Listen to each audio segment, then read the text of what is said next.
Muy buenos días para todos.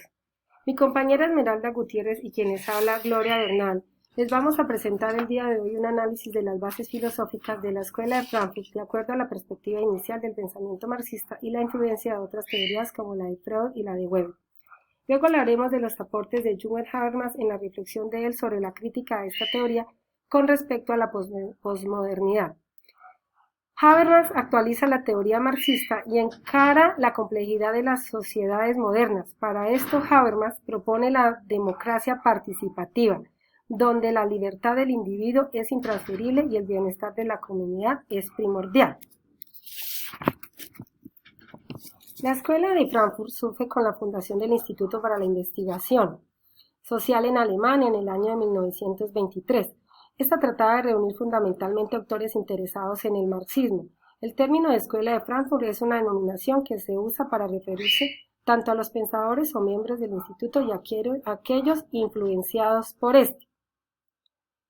Inspirados en teorías de Marx, Freud y Weber, se sintetizó la teoría social para desarrollar la teoría crítica de la sociedad contemporánea.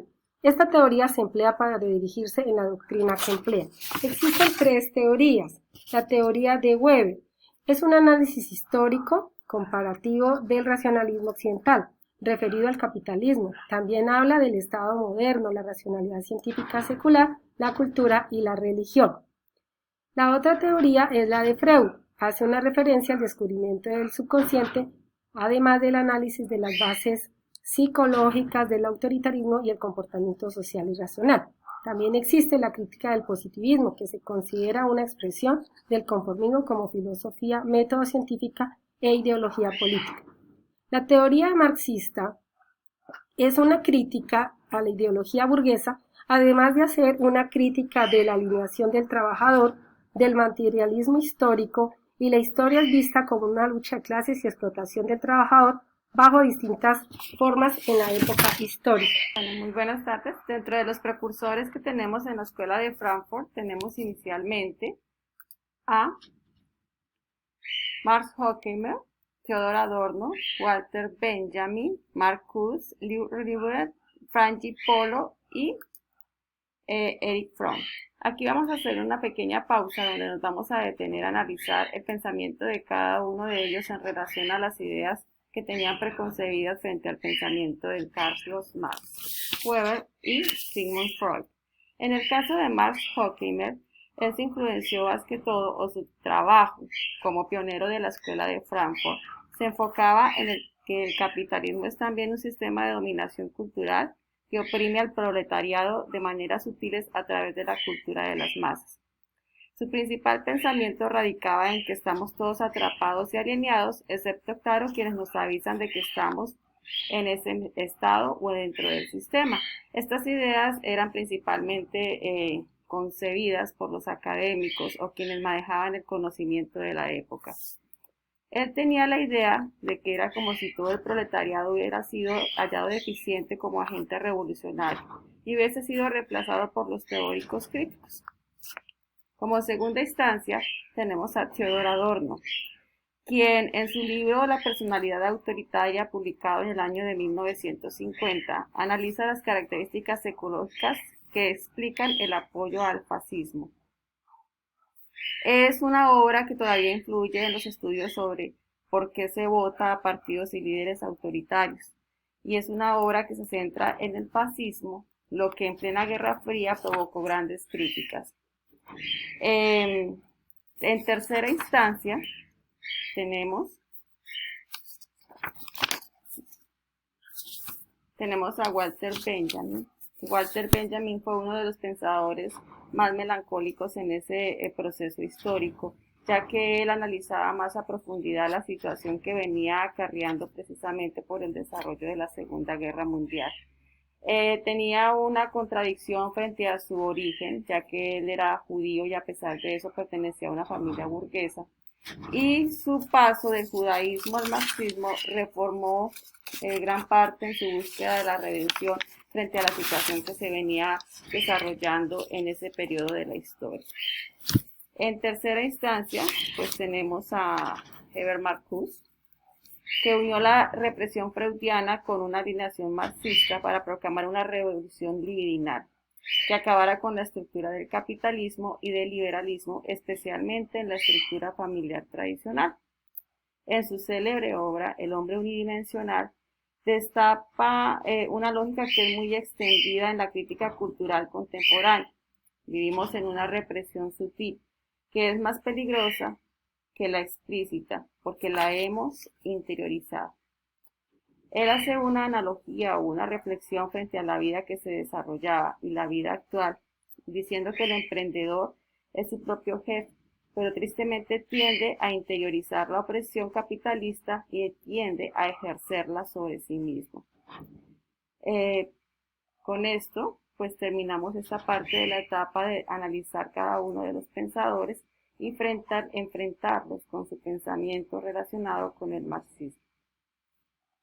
Retomando, uno de los principales representantes de la escuela de Frankfurt fue Jürgen Habermas. El pensamiento de Habermas fue mucho más ortodoxo. Quizás fue su pensamiento relacionado o enfocado hacia el marxismo durante su juventud y fue un gran defensor de la democracia liberal, el reformismo, la Unión Europea y los valores de la Ilustración. Denunció el fascismo de izquierda y algunos revolucionarios y más adelante se convirtió en uno de los mayores críticos del posmodernismo. Habermas desarrolló un sistema intelectual tan elaborado que el que propiciaba a través de la comunicación racional podíamos superar nuestros sesgos, nuestras perspectivas egocéntricas y etnocéntricas y alcanzar un consenso con la comunicación racional. No compartía la premisa básica de la teoría crítica, ya que para él esa premisa instrumental había ganado un dominio donde no había salida de un sistema total del engaño en el que el conocimiento solo lo conseguían a través de ráfagas algunos individuos aislados o que eran los portadores del conocimiento. Él analizaba que si vivimos en un sistema ilusorio, la salida no se obtiene con el colapso de la sociedad industrial avanzada y la llegada del socialismo, sino a través del reformismo y el gradualismo dentro del sistema. Para terminar, Habermas, en la sociedad actual, decía que nuestra sociedad actual está dominada por la instrumentalización técnica, la industria, así que proponía una acción comunicativa basada en el diálogo donde existía la ética del discurso.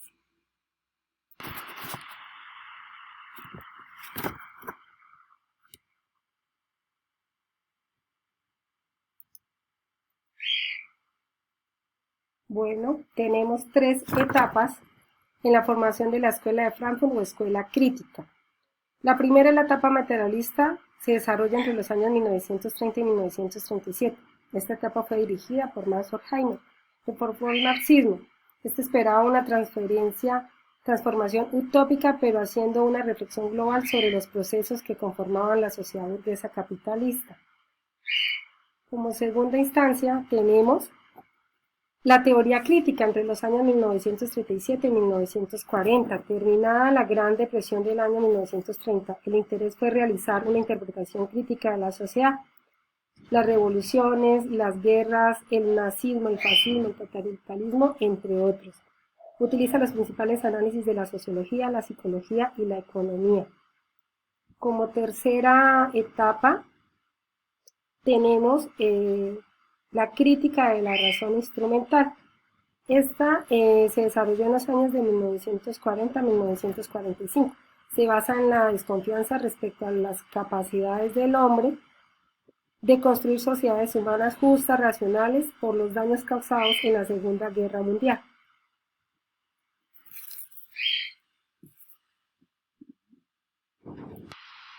Bueno, tomando en cuenta el análisis anterior que vemos sobre lo desarrollado en la escuela de Frankfurt y su tipo de pensamiento, vamos a hacer un pequeño análisis de su influencia o la influencia que toma el pensamiento global frente a los medios de comunicación masivos. El analizar qué es un medio de manipulación y de alineación del ser humano. donde giran en torno a la necesidad de compartir información que manipulan unos cuantos que tienen el poder. Manejar el pensamiento de las masas prácticamente es lo que consideramos hoy en día como el manejo del poder. ¿Cuál es el pensamiento que se maneja en relación a eso por parte de Habermas? Habermas lo que pretendía era que todos participáramos de ese mismo desarrollo del pensamiento, que tuviese una comunicación más abierta, asertiva, donde todos tuvieran su propia forma de pensar, manejaran su testimonio y analizaran frente a una comunión donde todos participaran en el desarrollo de las ideas. Habermas es un pionero que nos permite entender o racionalizar los tipos de comunicación para que la comunidad en general o la sociedad maneje una estandarización donde no se exija que haya un patrón determinado, sino que cada uno tenga su propia participación. De acuerdo a lo dicho anteriormente con mi compañera Esmeralda, las reflexiones que se han hecho sobre la construcción de la teoría crítica y los conocimientos aportados por cada uno de los filósofos, sociólogos que formaron la Escuela de Frankfurt, miramos que los aportes de Habermas hasta el día de hoy hace un análisis y una crítica a esa misma teoría, porque las cosas no son muy distantes en la parte de nuestras sociedades, en nuestra parte moderna de cómo son manejadas aspectos, por ejemplo, como la economía, la política. Todavía hay desempleo, hay muchas diferencias sociales.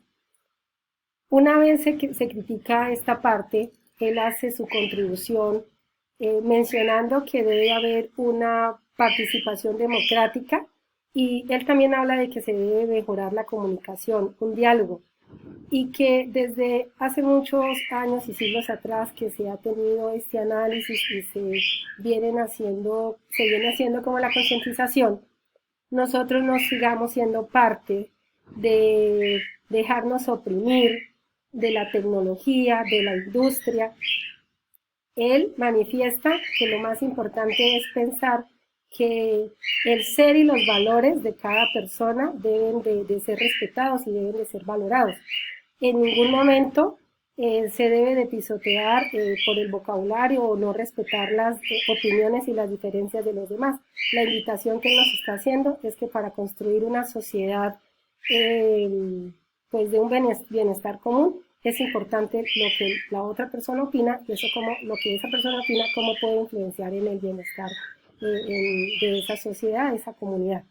Entonces, esperamos hasta el momento que este breve análisis haya sido de su agrado. Gracias.